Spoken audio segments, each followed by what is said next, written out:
ईसा मसीह में प्रिय माता पिताओं, भाइयों बहनों और बच्चों, संत मत्ती के अनुसार हमारे प्रभु ईसा मसीह का पवित्र सुसमाचार अध्याय 5 वाक्य 38 से लेकर, तुम लोगों ने सुना है कि कहा गया है, आंख के बदले आंख और दांत के बदले दांत। परंतु मैं तुमसे कहता हूं, दुष्ट का सामना नहीं करो। यदि कोई तुम्हारे दाहिने गाल पर थप्पड़ मारे तो दूसरा भी उसके सामने कर दो। जो मुकदमा लड़कर तुम्हारा कुर्ता लेना चाहता है, उससे अपनी चादर भी ले लेने दो। और यदि कोई तुम्हें आधा कोस बेकार में ले जाए तो उसके साथ कोस भर चले जाओ। जो तुमसे मांगता है उसे दे दो, और जो तुमसे उधार लेना चाहता है उससे मुंह ना मोड़ो। यीशु मसीह यहाँ पुराने विधान के न्यायिक नियम, आंख के बदले आंख, दांत के बदले दांत, निर्गमन ग्रंथ अध्याय 21 वाक्य 24, लेवियों के नाम ग्रंथ अध्याय 24 वाक्य 20, विधि विवरण ग्रंथ अध्याय 19 वाक्य 21 का संदर्भ देकर उससे कहीं उच्चतम नैतिकता की ओर हमें बुलाते हैं।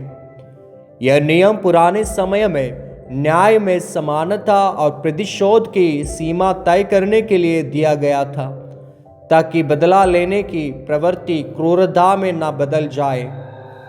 किंतु यीशु इस न्यायिक प्रणाली को प्रेम की पूर्णता तक ले जाते हैं। वे हमें सिखाते हैं कि बदले की भावना से मुक्त होकर प्रेम और दया का जीवन अपनाएं। यहाँ न्याय को दया से और प्रतिशोध को क्षमा से प्रतिस्थापित किया जाता है। कैथोलिक कलीसिया की धर्म शिक्षा सीसीसी स्पष्ट करता है कि इस वचन में मसीह हमें केवल सहनशीलता ही नहीं बल्कि प्रेम में पूर्णता की ओर बुलाते हैं। सीसीसी 2262 में कहते हैं, मनुष्य को अपने शत्रुओं तक से प्रेम करना चाहिए और उन्हें क्षमा देना चाहिए। ये केवल बाहरी क्रियाओं तक सीमित नहीं है बल्कि हमारे हृदय के संपूर्ण रूपांतरण का आह्वान करता है। कलीसिया हमें सिखाती है कि यह नियम केवल व्यक्तिगत नैतिकता तक सीमित नहीं है बल्कि सामाजिक न्याय की बुनियाद भी रखता है। संत अगस्टिन इस संदर्भ में कहते हैं, मसीह ने प्रतिशोध को अस्वीकार कर प्रेम को स्थापित किया। यदि हम शत्रुओं से प्रेम करते हैं तो हम सच्चे मसीही हैं। संत पापा फ्रांसिस अपने प्रेरित पत्र फ्रैटेली तुtti में लिखते हैं, क्षमा केवल व्यक्तिगत गुण नहीं है, यह समाज को परिवर्तित करने की शक्ति रखती है।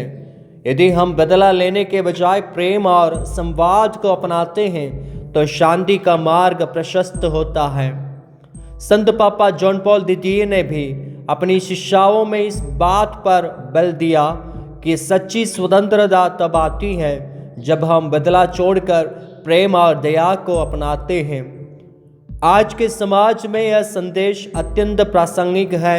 जब हम हिंसा, घृणा और प्रतिशोध से भरी दुनिया को देखते हैं तो हमें यीशु की इस शिक्षा याद रखनी चाहिए। क्षमा में शक्ति है। यदि हम शत्रुओं से प्रेम करना सीखें तो समाज में शांति और एकता स्थापित हो सकती है। ईसाई गवाह बनने की बुलाहट, केवल ईसाई कहलाना ही पर्याप्त नहीं, हमें यीशु की तरह जीना होगा।